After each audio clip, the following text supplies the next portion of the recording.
Hey guys, Clover here. This is Cafe. I'm butchering this name. This is a pretty sweet little cafe. So, in my usual fashion, I like to spend the first minute just giving you guys a tour of kind of where I am. So, this is Saigon. It's next to the riverfront here. The cool thing about this area is right down the street, there's like an Olympic Village. They've got a bunch of fields and things like that for athletes. So there's the river kind of wraps around, and they've got some interesting temples and whatnot kind of located in this area. So it definitely has a whole lot of history. But wanted to talk about a few different things that were coming up. So I was watching a Sunny Decree video this morning, kind of going into this Deconomy blockchain event that had come up. This was one. Let's see if I can put this up for you guys. This was published by CoinGeek. So CoinGeek is their YouTube or whatnot, but if we go into their videos, like they just posted these videos from this conference, and the one with Roger Ver got a lot of views because he was kind of taking the conversation to a different level, I guess you could say. So I left the links for these videos in the description below, so you guys are welcome to take a look at those. The Ethereum one in particular is or Vitalik's calling out Craig kind of in the middle of the conference. It gets pretty heated, and so I'll play a little bit of it here, where basically, like you can see, he's up. He's just basically calling Craig Wright, a fraud, and he goes on to kind of publicly challenge him. And so some of the theories, behind this is that Craig Wright was asked to prove that he had access to the $1 million or million Bitcoin account or wallet, and was unable or unwilling to do so. And so Vitalik is basically at this point has been on the record in a couple other videos. If we look up Vitalik, he just recently kind of went after Craig Wright a while ago when he was asked about it at another blockchain event. So if you search Vitalik right now, it's basically, right now the video with him talking about the, calling out Craig Wright is the one that's coming up. Let me see if I can search for this a little bit of a different way. Bear with me one sec here.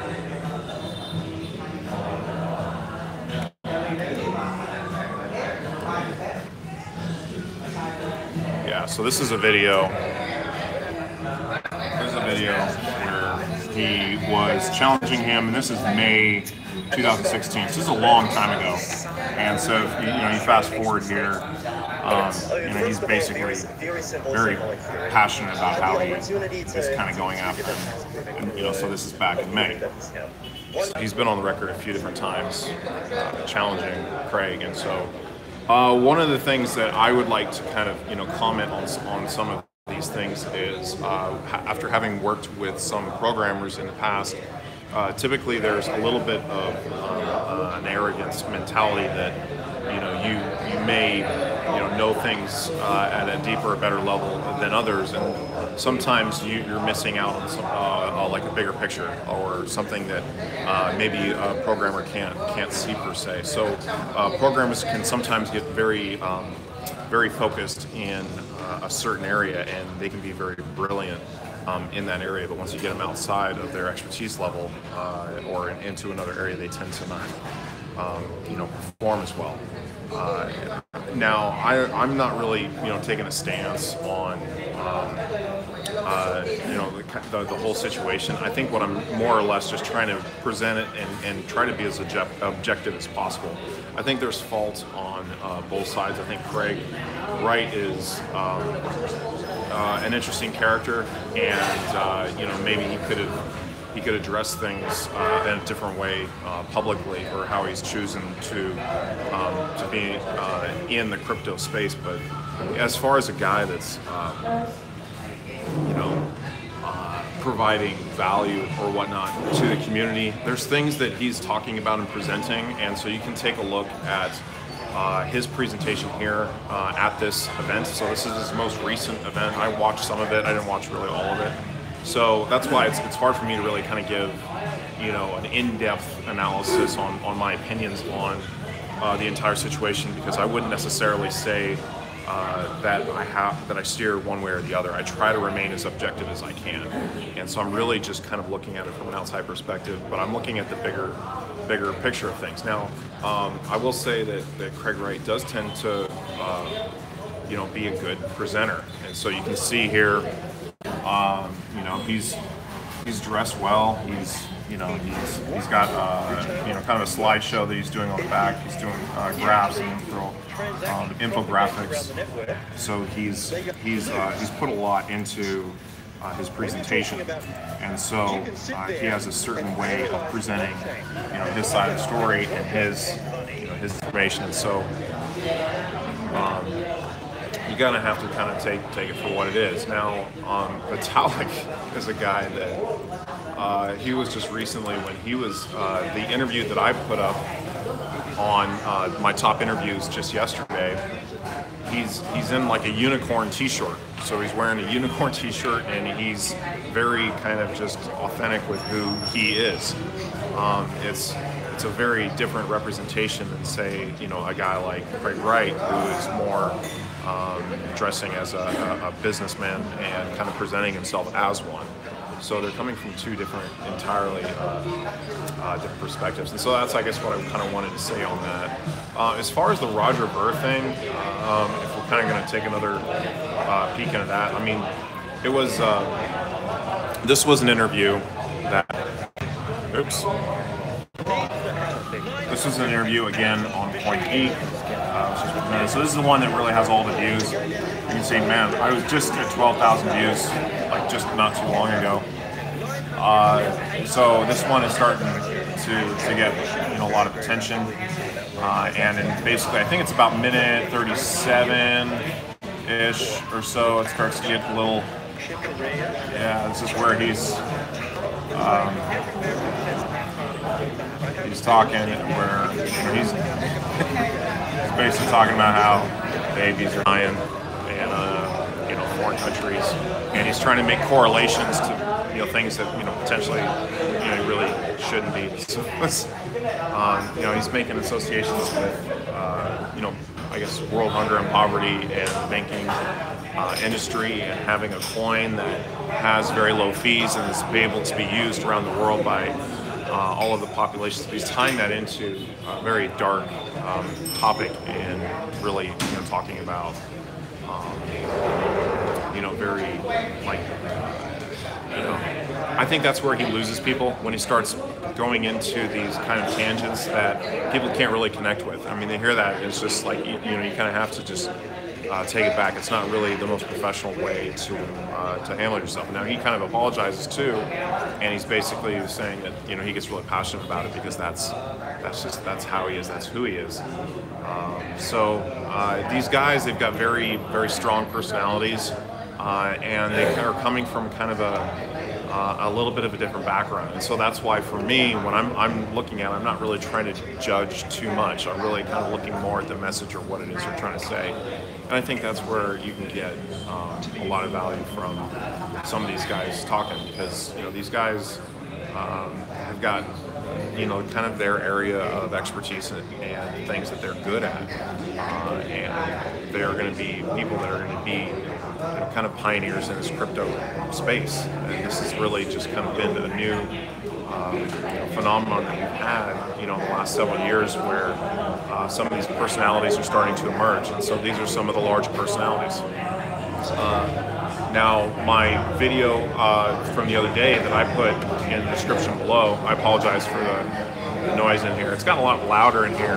When I was in here earlier, it wasn't quite as loud.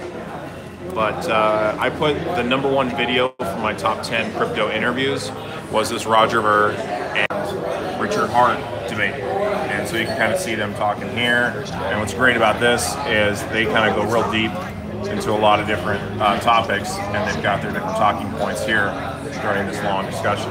So I invite you guys to check out that video. It's an interesting talk. Yeah, like even when you're searching around, a lot of times what you're going to see, like you're going to see on the side here, so you can kind of see like my suggested videos. And you know, you've got, this has kind of been a viral thing that we've seen with Roger Ver, is that he just kind of, they're giving this really kind of angry, unprofessional image of him and what he's doing. So, for better or worse, I'm gonna go ahead and check in with the chat a little bit. Hey Tracy, Bison News, Adventures in Bitcoin. Yeah, Vitalik has no business picking fights. Yeah, it's he's getting stronger with his verbiage. So he's definitely asserting himself. It's interesting to see a guy like Vitalik really doing that. Mike Harrow, tripod. Yeah, Wi-Fi's working decent here. So. A few other things. Those are kind of the big things I wanted to chat about in this particular stream. I've left a bunch of different links in the description below for exchanges that you can get into if you're looking to trade cryptocurrency. I've been kind of taking a different direction where I'm more interested in the decentralized exchanges, and so I put those first. And those are ones that I'm interested in kind of getting more into. I think that's kind of where we're going to start to see the next wave of technology in the crypto space kind of enter, with the kind of new regulatory environment, with how governments can or couldn't really come after certain sites. I think you can start to see things like DDoS attacks, if those are real with the stories that are being presented with some of these different exchanges. It happens. There's different levels of it, I'm sure. It's not an area of expertise that I have per se, but a decentralized platform kind of solves that issue, solves that problem, though it is kind of like another layer of adoption that perhaps not everyone's willing to go through. Because it is something you would have to download and install and run on your computer for most of these platforms. But I want to do a little bit more in depth on those as well for you guys. But I have my top crypto exchanges, so those are ones that I feel are the most secure right now to put your largest largest percentage of your cryptocurrency portfolio in. Binance, Bittrex, Bitfinex, Kraken, HitBTC, even Poloniex. I mean, these exchanges have been around a long time, so definitely encourage you guys to check those out. They're tried and true platforms and very good ones, very good entry points to get into the alt currency market, which I'm going to be doing some more reviews of here in the near future. Exchanging Bitcoin, a few different sites, Coinbase, GDAX, Gemini, Lake BTC, which I'm still kind of getting into a little bit. Those are ones that are different ways of getting into cryptocurrency, because a lot of times a lot of people are looking for entry points to get in. Here in Vietnam, it's a little bit different. So I might do a video on how that whole process works here. The ICO projects that I'm endorsing right now is the Millennium project, so kind of a real estate coin, ICO coin. They're starting to advertise on Facebook quite a bit, so it's interesting to see those. What I like to do is I want to get some of the videos and post those for you guys, because they're actually putting some interesting marketing elements behind what they're doing. And also other crypto YouTubers and influencers to follow. I want to do a little bit more in-depth on some of my choices and the people that I follow and like. I think that'd be interesting to kind of document, because I'm sure that list will change, you know, in a year's time. So maybe I'd do that for a little while and see how that goes. But other than that, I'm going to keep grinding. I've got some video I wanted to put together, and I'm still trying to get those out as soon as I can. So like and subscribe, and I'll catch you guys on the next one.